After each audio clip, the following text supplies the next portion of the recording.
नमस्कार, मी doctor Suresh. Teacher education simplified चॅनलमध्ये आपलं स्वागत आहे. ह्या व्हिडिओमधून आपण UGC नेट सेट पेपर 1 मधील 8वा घटक ICT यातील ICT आणि सुशासन म्हणजे सिलेबसमध्ये दिल्याप्रमाणे ICT and governance and e governance या मुद्द्याचा अभ्यास करणार आहोत. आधी आपण याची संकल्पना समजून घेऊ आणि त्यानंतर यावर आधारित MCQs आपण बघणार आहोत आणि त्या निमित्ताने पुन्हा एकदा चर्चा करणार आहोत. ई गव्हर्नन्स म्हणजे काय? व्हॉट इज ई गव्हर्नन्स हा पहिला मुद्दा यातील आहे. तर ई गव्हर्नन्स मधला ई दिसतो इलेक्ट्रॉनिक गव्हर्नन्स. नागरिकांना, व्यावसायिकांना आणि इतर सरकारी विभागांना पारदर्शक, जलद, जबाबदार आणि कार्यक्षम सरकारी सेवा पुरवण्यासाठी ICTचा वापर करणे याचा अर्थ ई गव्हर्नन्स आहे.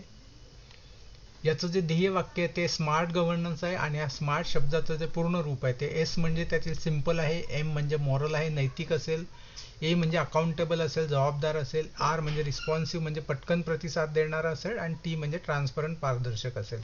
तर हा स्मार्टचा जो काही फुल फॉर्म आपला आहे हा लक्षात ठेवा. यावर आधारित प्रश्न येऊ शकतात, त्यामुळे हे पाठ करून ठेवा. स्मार्ट मध्ये या कोणत्या शब्दाचे काय अर्थ आहेत. दुसरी संकल्पना, यातील ई गव्हर्नन्सचे 4 मुख्य परस्पर संवाद मॉडेल आहेत ज्याच्या माध्यमातून ई गव्हर्नन्स चालतं. पहिला आहे G2C. हे जे शब्द आहेत हे शब्द लक्षात ठेवा आणि या दुसरा जो अक्षर असेल तो सुद्धा लक्षात ठेवा आणि त्याचा अर्थ लक्षात ठेवा. आता G2C government to citizen. C म्हणजे सिटीजन आहे.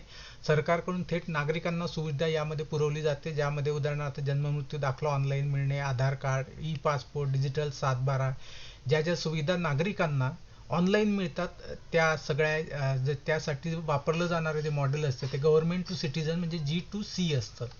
त्यानंतर दुसरे G2B गव्हर्नन्स टू बिझनेस. हा B चा अर्थ बिझनेस आहे, हा लक्षात ठेवा.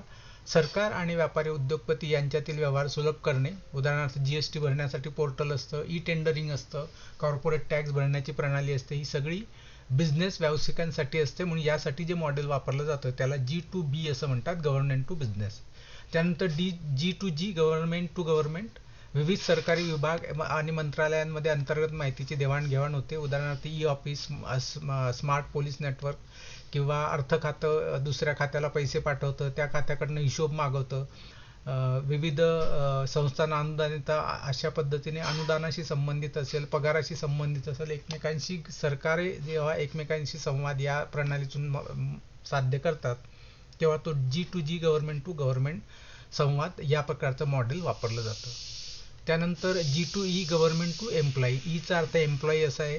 सरकारी कर्मचाऱ्यांसाठी असणाऱ्या सेवा, उदाहरणार्थ e pension, online PF tracking, कर्मचाऱ्यांशी ऑनलाईन वेतन प्रणाली इत्यादी सरकारी कर्मचाऱ्यांसाठी असलेली जी सुविधा असते त्यासाठी G2E हे मॉडेल वापरले जातं. यामधील ईचा जो अर्थ आहे तो हे एम्प्लॉई आहे. त्यानंतर भारत सरकारचे महत्त्वाचे ई गव्हर्नन्स उपक्रम कोणकोणते आहेत तर म्हणजे major national e governance initiative कोणकोणते आहेत. त्यामध्ये NEGP आहे, नॅशनल ई गव्हर्नन्स प्लॅन. यामध्ये याची सुरुवात 2006 मध्ये झाली. संपूर्ण देशात ई गव्हर्नन्सचा पाया रचणारी राष्ट्रीय योजना होती. याचे हे फुल फॉर्म लक्षात ठेवा आणि कधी सुरुवात झाली, कोणत्या सरकारच्या काळात, हे सुद्धा लक्षात ठेवा.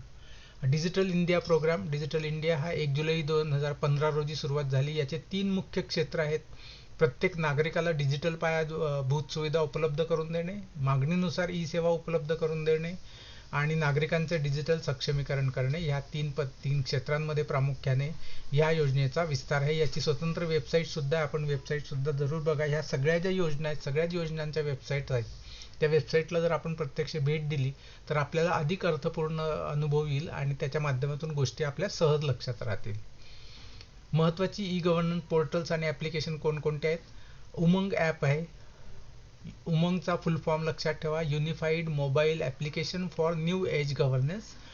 हा लक्षात ठेवा, पाठ करून ठेवा. आणि उमंगचं ॲप सुद्धा आहे आणि वेबसाईट सुद्धा आहे, जरूर जाऊन बघा, म्हणजे प्रत्यक्ष अनुभव घेतला तर आपल्या सहज लक्षात राहतं. यामध्ये एकाच मोबाईल ॲपद्वारे केंद्र आणि राज्य सरकारच्या शेकडो सेवा मिळण्यास याचा उपलब्ध होतो. या उमंग ॲपमधूनच आपण डिजिलॉकरमध्ये सुद्धा येऊ शकतो आणि ABCID अपार ID या उमंग ॲपमधून सुद्धा जाऊ शकतो. नंतर डिजिलॉकर नागरिकांचे मूळ शैक्षणिक आणि कायदेशीर दस्तऐवज, ड्रायव्हिंग लायसन्स आहे, गुणपत्रके आहेत, पॅन कार्ड आहे, आधार कार्ड आहे, हे डिजिटल स्वरूपात सुरक्षित ठेवण्यासाठीचे क्लाउड स्टोरेज आहे. हे सुद्धा बहुतेक आपल्याकडे असणारच आहे. ABCID यातूनच मिळतो, त्यामुळे आपण हे कदाचित वापरतच नसाल तर हे डाउनलोड करून यामध्ये आपले डॉक्युमेंट आपण ठेवू शकतो, जे सर्वत्र शासन मान्य असतात. ई हॉस्पिटल, सरकारी रुग्णालयांमध्ये ऑनलाईन अपॉइंटमेंट, ब्लड बँक उपलब्धता, वैद्यकीय अहवाल पाहण्याचे हे पोर्टल आहे. हे सगळ्या सुविधा आपण एकदा वापरून बघा, एकदा वेबसाईट किंवा ॲपला व्हिजिट करा, म्हणजे आपल्याला लवकर आणि सहज लक्षात राहतील. GEM गव्हर्नमेंट ई मार्केटप्लेस, सरकारी विभागांना लागणाऱ्या वस्तू आणि सेवांची ऑनलाईन खरेदी करण्यासाठीचे हे राष्ट्रीय ई कॉमर्स पोर्टल आहे.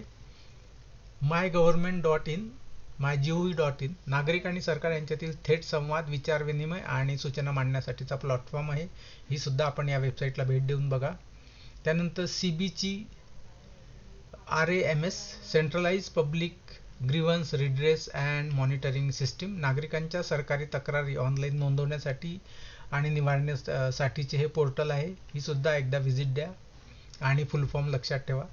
डायरेक्ट बेनिफिट ट्रान्सफर DBT, सरकारी योजनांचे अनुदान आणि पैसे थेट लाभार्थीच्या बँक खात्यात ट्रान्सफर करण्याची पद्धत आहे. आधार कार्डशी हे लिंक करून असतं. शालेय विद्यार्थ्यांचे किंवा महाविद्यालयीन विद्यार्थ्यांची जी स्कॉलरशिप असेल, फ्रीशिप असेल, ती DBT द्वारे संबंधित विद्यार्थ्याच्या खात्यात जमा होते. लाडकी बहीण योजनेसारखे जे लाभ असतील ते सुद्धा थेट लाडक्या बहिणींच्या अकाउंटमध्ये थेट ट्रान्सफर केले जातात. त्याला डायरेक्ट बेनिफिट ट्रान्सफर, याचा अर्थ DBT असं म्हणतात. त्यानंतर प्रगती हे शासनाची एक ई गव्हर्नन्सचीच योजना आहे. याचा फुल फॉर्म आहे pro active governance and timely implementation.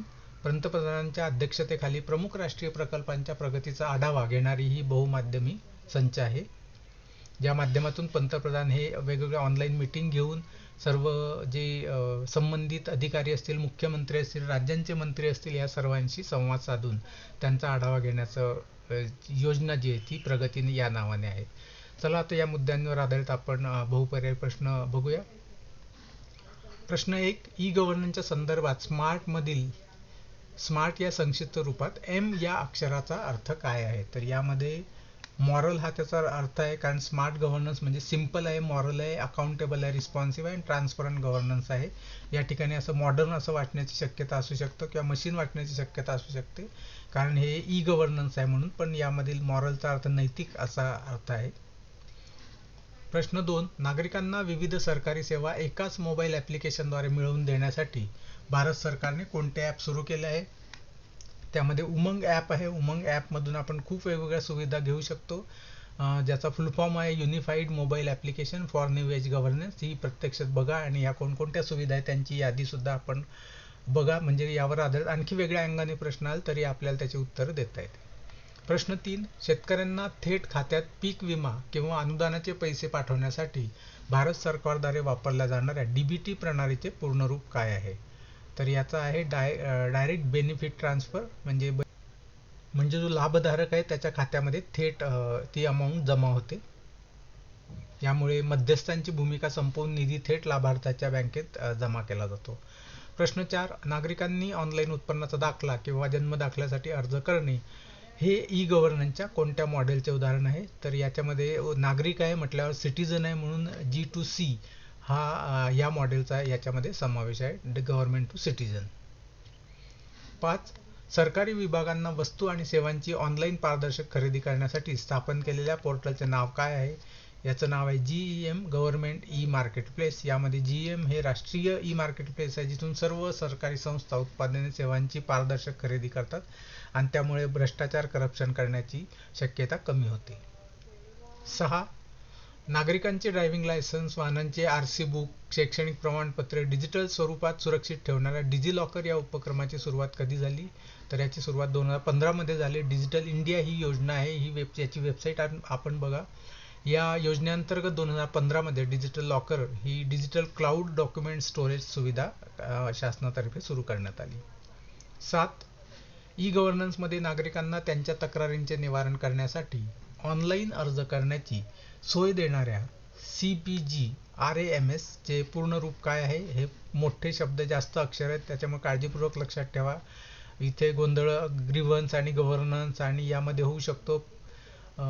त्यामुळे हे पोर्टल आहे, पब्लिक आहे, असे वेगवेगळे शब्द येऊ शकतात. तर हे पाठच करावं लागेल आपल्याला इथे, याच्याशिवाय दुसरा पर्याय नाही. तर त्याचा फुल फॉर्म आहे centralised public grievance redress and monitoring system. हे केंद्र सरकारच्या प्रशासकीय सुधारणा विभागाचे नागरिक तक्रार निवारण पोर्टल आहे. जरूर व्हिजिट करा, म्हणजे आपल्या लक्षात येईल. प्रश्न 8, डिजिटल इंडिया या फ्लॅगशिप कार्यक्रमाची अधिकृत सुरुवात कोणत्या वर्षी झाली? तर याची कार्यक्रमाची सुरुवात ही 1 जुलै 2015 मध्ये झाली. पंतप्रधान नरेंद्र मोदी यांनी 1 जुलै 2015 रोजी डिजिटल या उपक्रमाची घोषणा केली. फ्लॅगशिप याचा अर्थ की सगळीकडे सांगू शकू, यशस्वी झालेला प्रोग्राम, जो आपला अत्यंत महत्त्वाचा असेल कार्यक्रम, जो यशस्वी झाला असेल त्याला आपण फ्लॅगशिप असं म्हणतो, की एक विशेष स्पेशल दर्जा त्याचा आहे, कारण डिजिटल इंडिया उपक्रम खूप मोठ्या प्रमाणात यशस्वी झालेला आहे. प्रश्न 9, ई गव्हर्नन्स अंतर्गत व्यावसायिकांनी ऑनलाईन जीएसटी किंवा कॉर्पोरेट टॅक्स भरणे हे कोणत्या संवादाचे उदाहरण आहे? तर इथे बी दिसतं, व्यावसायिकांचा बिझनेस शब्द आलेला आहे, त्यामुळे G2B म्हणजे गव्हर्नमेंट टू बिझनेस, म्हणजे सरकार आणि व्यावसायिक घटकांमध्ये डिजिटल देवाणघेवाणीला G2B मॉडेल म्हटले जातं. 10, भारताचे पंतप्रधान स्वतःहून देशातील प्रमुख सुविधा प्रकल्पांची प्रगतीचा आढावा घेण्यासाठी कोणत्या बहुमाध्यमी मंचाचा वापर करतात? तर त्याचं नाव प्रगती असं आहे. प्रगतीचे पूर्ण रूप हे proactive governance and timely implementation असे असून यात पंतप्रधान केंद्र आणि राज्य अधिकाऱ्यांशी थेट व्हिडिओ कॉन्फरन्सिंगद्वारे चर्चा करतात. 11, नागरिकांनी धोरण निर्मिती आणि प्रशासनात आपले विचार मांडण्यासाठी आणि सहभाग नोंदवण्यासाठी केंद्र सरकारने सुरू केलेलं पोर्टल कोणतं आहे? mygov.in हे स्वतंत्र पोर्टल सुरू केलेलं आहे. याच्यामध्ये नागरिकांच्या सहभागातून सुशासन आणि आणण्यासाठी एक तयार केलेली नाविन्यपूर्ण योजना आहे. 12, सरकारी कागदपत्रांचा आणि फायलींचा वापर कमी करून कामकाज पूर्णपणे डिजिटल करण्यासाठी ई गव्हर्नन्स अंतर्गत कोणता प्रकल्प राबवला जातो? तर ई ऑफिस हा प्रकल्प, या प्रकल्पामुळे सरकारी कार्यालयांमधील कामकाज कागद विरहित आणि पारदर्शक आणि जलद होण्यास मदत होते.